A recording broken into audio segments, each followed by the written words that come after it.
This is the kind of thread you want to use for your project, for your stretch fabric especially, because other ones will just break very easily. You don't want thread that's going to break easy, so you have to use what you got to use to be able to get your result that you need for your inflatable suit to work. This is the kind of machine that I'm using with this, actually. The Singer 401A, model 401A.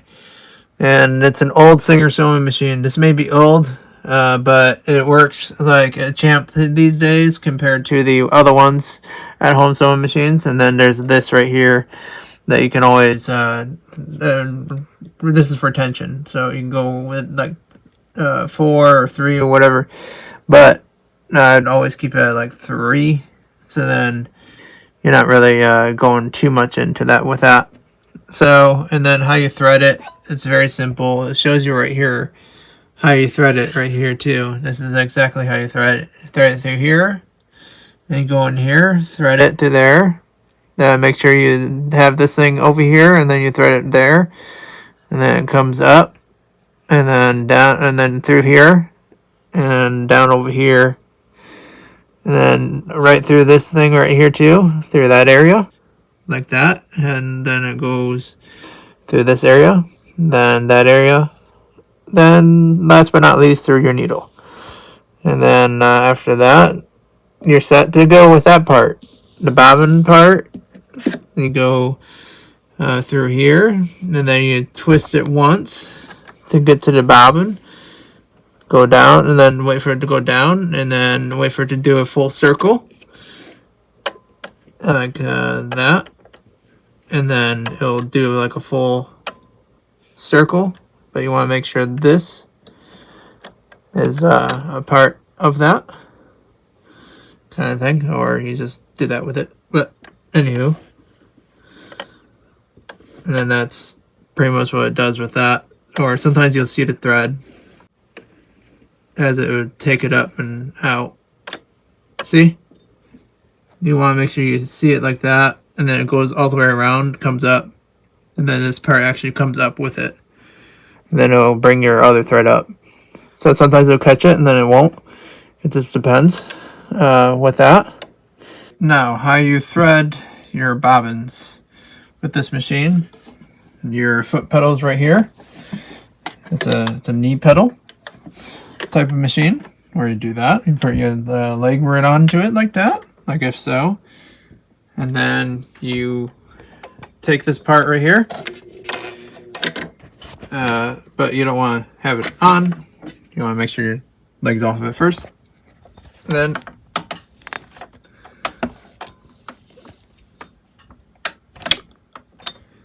then you just want to do this with it. Basically turn that towards you, and now it's all, now this won't move as you're trying to thread your bobbin,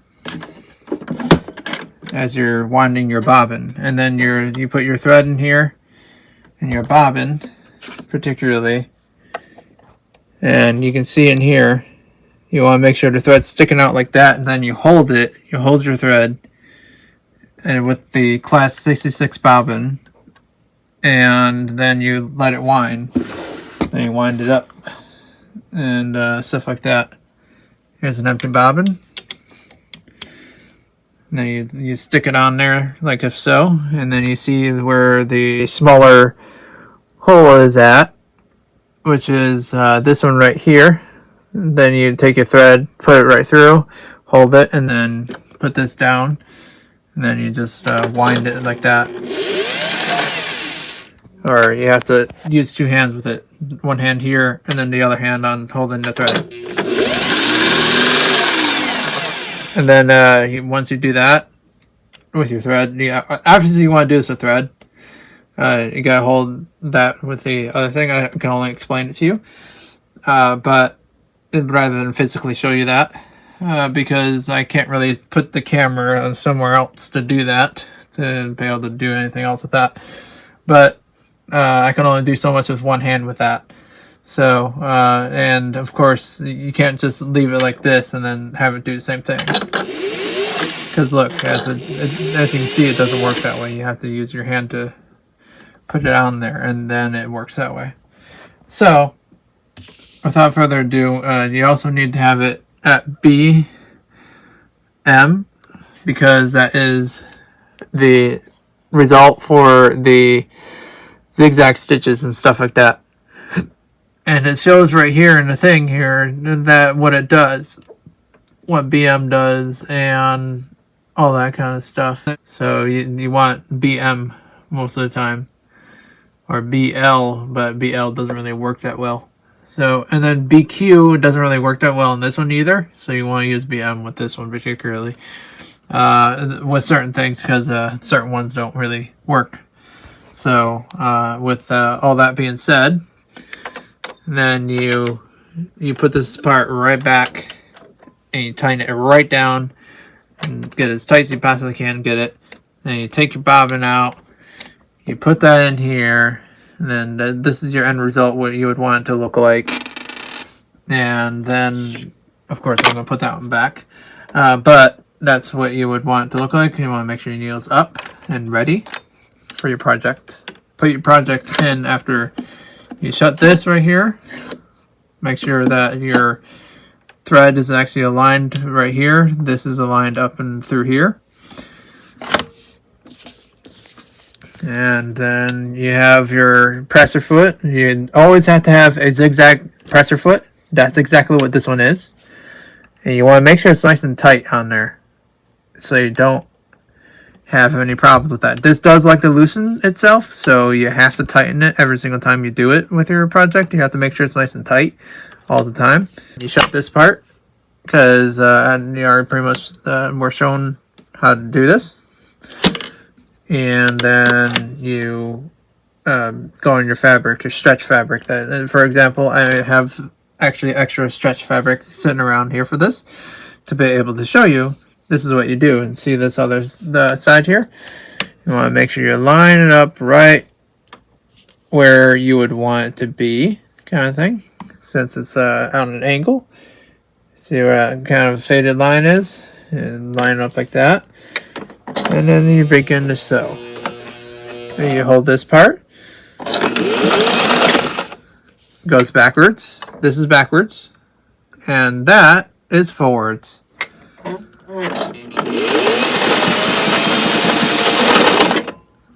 What you don't want to see is this. Now, I can show you what to do with this part. This is not what you want to hear. When you hear that part, you want to take it up and then take your fabric, take it out, just there, yank it out like that, and then you unjam your machine, and then just do it again, and then you start over again. Start to do that same process again. Cut it with your tailoring scissors, really sharp scissors. You get these for 18 bucks on Amazon. So I totally recommend these. They're very sharp. So this you cannot get on Amazon. This you gotta find from somebody and get it local, or you just gotta strike gold with it pretty much and do that. Sometimes this wants to work and sometimes it don't. I'm going to show you guys it working. You line it up and then you do that with it.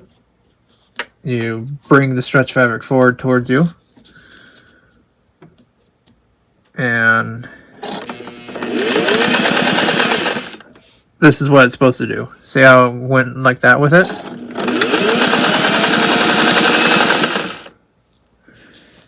Now, this is exactly your end result, what it should look like for your zigzag stitch. And that's how I made the inflatable suit that I have here.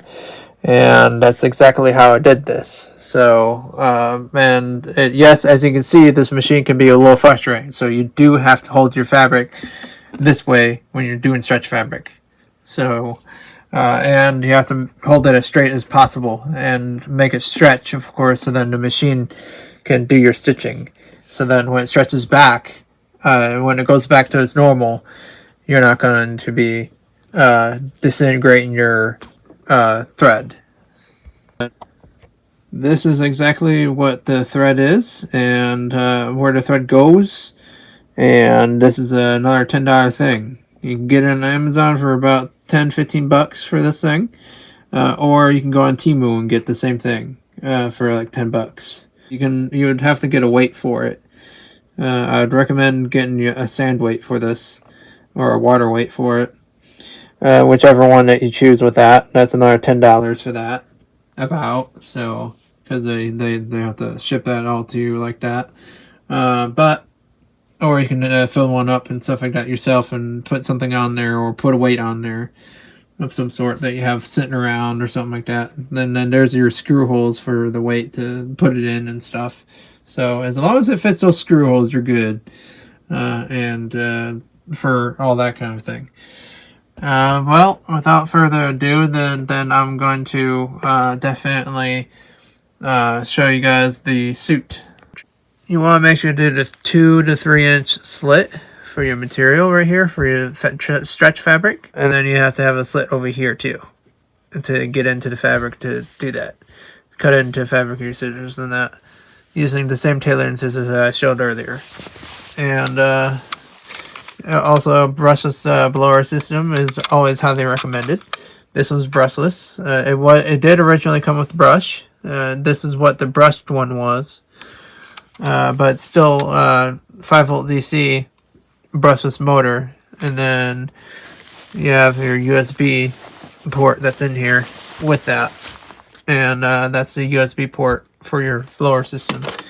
And then this is that upgrade I was talking to you about, and then you put your electrical tape around it to protect the smaller wires over here that are very easy to break, so you want to make sure that you protect that at all times. And this is how I did that on the inside of the suit. As you can see over there, I had to do a lot of work with that, and that's exactly what I did with this over here and over here, all the way down to here, and then etc. And then this goes on with that. That's exactly how I did it. I sewed it all together with that all on the inside. It looks seamless on the outside, right? So that's exactly what you want it to look like when it comes to a professional look.